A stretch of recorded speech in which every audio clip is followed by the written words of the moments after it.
பிரியமான தமிழ் பெருங்குடி மக்களே, உங்கள் அனைவருக்கும் மேலரசம்பட்டு சண்முகத்தின் பணிவான வணக்கங்கள்.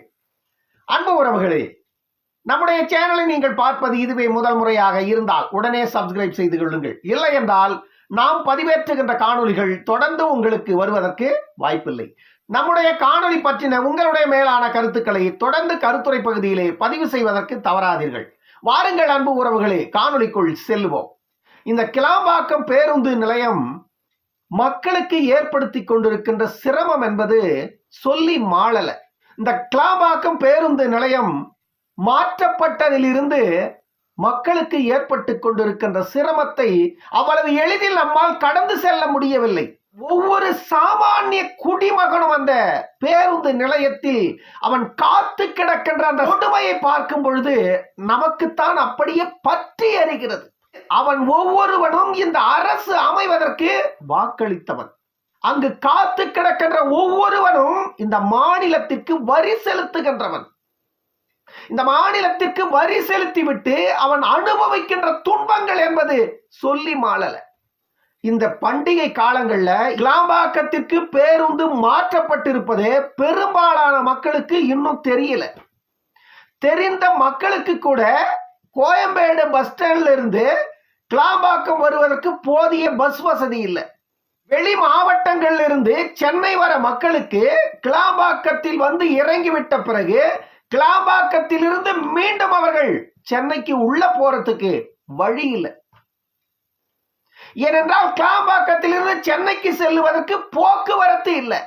கிளாம்பாக்கத்தில் இருந்து சென்னைக்கு செல்லுகின்ற அனைத்து பேருந்துகளுமே நிரம்பி வழிகிறது. பெற்றோர்கள் குழந்தைகளோடு வந்து அந்த பேருந்துல காத்து கிடப்பவர்கள், அவர்கள் புலம்புகின்ற அந்த புலம்பல் எல்லாம் காதுல கேட்கவே முடியல. ஒரு அரசு நிர்வாகம் என்பது மக்களின் நலன் சார்ந்து செயல்படணும். கிளாம்பாக்கம் பேருந்து நிலையத்தை நீங்கள் அங்கு கொண்டு போய் அமைத்ததுல யாருக்குமே எந்த பிரச்சனையும் இல்லை.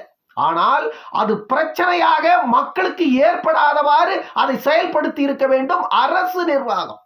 ஒரு பேருந்து நிலையத்தை நீங்கள் முதலில் திறந்து வைப்பதற்கு முன்பாக சென்னைக்கு உள்ள இருந்து புறநகர்ல கொண்டு போய் பேருந்து போடுறோம். சென்னை என்பது ஒரு பெரும் நகரம். பேருந்து நீங்கள் திறந்திருக்கின்ற இடத்திற்கும் சென்னைக்கும் குறைந்தது 35 கிலோமீட்டர் தூரம் உள்ளது என்றால் அந்த 35 கிலோமீட்டர் தூரத்திற்கான வழித்தடங்களை முதலில் சரி செய்திருக்க வேண்டும். சென்னையிலிருந்து கிளாம்பாக்கத்திற்கு வருவதற்கான வழித்தடங்கள் முதலில் சரி செய்திருக்க வேண்டும். இங்கிருந்து அங்கு செல்லுவதற்கு போக்குவரத்தில் எந்த பிரச்சனையும் இருந்திருக்க கூடாது. இடையூறு இல்லாத போக்குவரத்து தொடர்ந்து இயங்கி இருக்க வேண்டும். கிளாம்பாக்கத்தில் இருந்து சென்னைக்கு உள்ள போறதுக்கு போக்குவரத்து இல்லை. சாமானிய மக்கள் பஸ்ஸுக்காக தான் காத்திருப்பான். பஸ்ஸை விட்டு இறங்குற எல்லாருமே டாக்ஸி பிடிச்சி போறவங்க கிடையாது. இங்கிருந்து போகணும்னா குறைந்தது நீ டாக்ஸி பிடிச்சுனா 1000 ரூபாய் கேட்பான், இல்ல 500 ரூபாய் குறைஞ்சது கேட்பான். ஆனா பேருந்துல போனா 200 ரூபாய் 250 ரூபாயில முடிஞ்சிடும் ஒரு குடும்பத்துக்கு. ஆனா அந்த மக்கள் எல்லாம் டாக்ஸி பிடிச்சு போக முடியுமா? எல்லாரும் ஓலா ஊபர்ல போக முடியுமா? கலைஞர் பேருந்து நிலையம் என்று பெயர் வைத்து விட்ட ஒரே காரணத்தினால அதிரடியாக அந்த பேருந்து நிலையத்தை திறந்து வச்சிட்டீங்க. அந்த பேருந்து நிலையத்தை இப்பொழுது திறந்து வைப்பதால மக்களுக்கு எவ்வளவு பிரச்சனைகள் வரும், மக்களுக்கு எவ்வளவு இடையூறுகள் வரும் என்பதை ஒரு நாள் இந்த அரசு சிந்திக்கல. இந்த போக்குவரத்து துறை அமைச்சர் சிவசங்கர் இதை பற்றியெல்லாம் யோசிக்கிற மாதிரி தெரியல. கிளாம்பாக்கம் பேருந்து நிலையத்தை திறந்து வைத்ததில் குற்றம் என்பதே இல்லை. அதை பற்றி யாரும் பெரிதா பேசல. கலைஞர் பெயரை வைத்ததுதான் மிகப்பெரிய குற்றம் என்று பேசப்பட்டது. அதை கூட கடந்து சென்று விடலாம். ஆனால் மக்களின் அன்றாட வாழ்வியல் நிலையை, அந்த இடத்தில் சந்திக்கின்ற அந்த கஷ்டங்களை, அந்த துன்பங்களை யார் நிவர்த்தி செய்வது? அரசுதானே செய்ய வேண்டும். ஒவ்வொரு தனி மனிதனும் புறநகர்களில் இருந்து அங்கு வந்து இறங்கிவிட்டு அங்கிருந்து சென்னைக்குள்ள போக முடியாம அவர்கள் படுகின்ற அந்த இன்னல்கள் என்பது சொல்லி மாளல. ஒவ்வொரு சாமானிய மக்களும் கத்துகிறார்கள், கதறுகிறார்கள். பேருந்து இல்லாமல் படுத்து கிடக்கிறார்கள் பேருந்து நிலையத்துல வழி இல்லாம.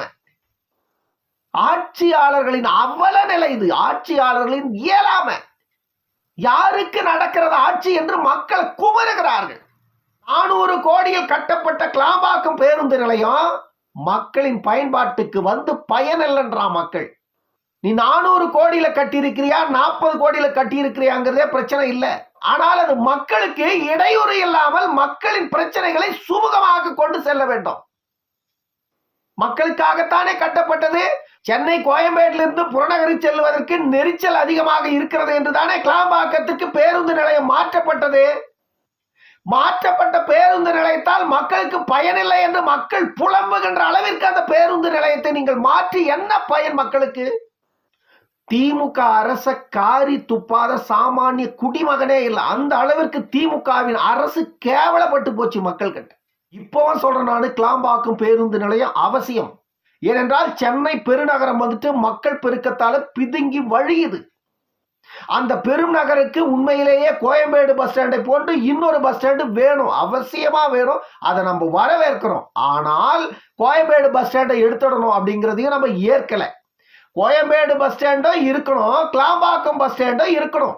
கோயம்பேடு பஸ் ஸ்டாண்ட் கிளாம்பாக்கத்துக்கு பஸ் ஸ்டாண்டை மாத்திரம்னே கோயம்பேடு பஸ் ஸ்டாண்டை எடுத்துட்டு அங்க வந்துட்டு வணிக வளாகம் கட்ட போறோம், அங்க வந்துட்டு லூலு மாலு கட்ட போறோம்.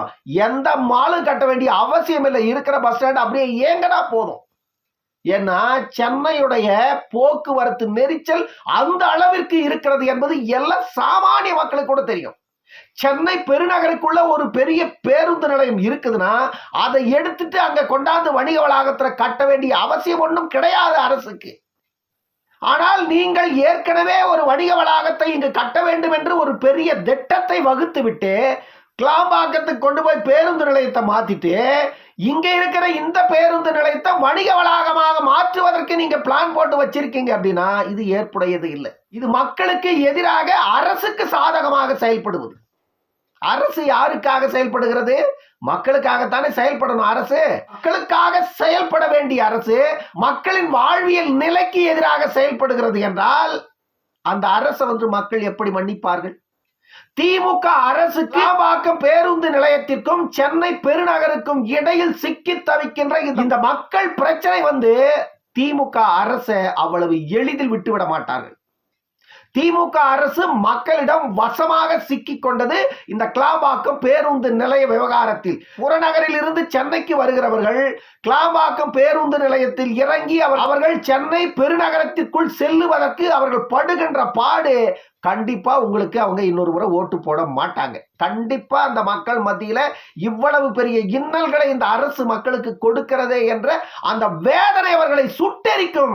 முதல்ல இந்த சூரியனை நம்ம சுட்டெரிக்கணும்னு மக்கள் நினைப்பார்கள்.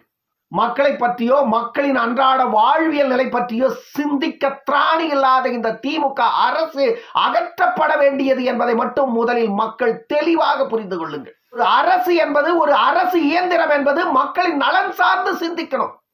அது பேருந்து நிலைய விவகாரம் மட்டுமல்ல, அனைத்து விவகாரங்களிலும் மக்களின் நலன் சார்ந்து இருக்கணும் அரசின் சிந்தனையும் செயல்பாடுகளும்.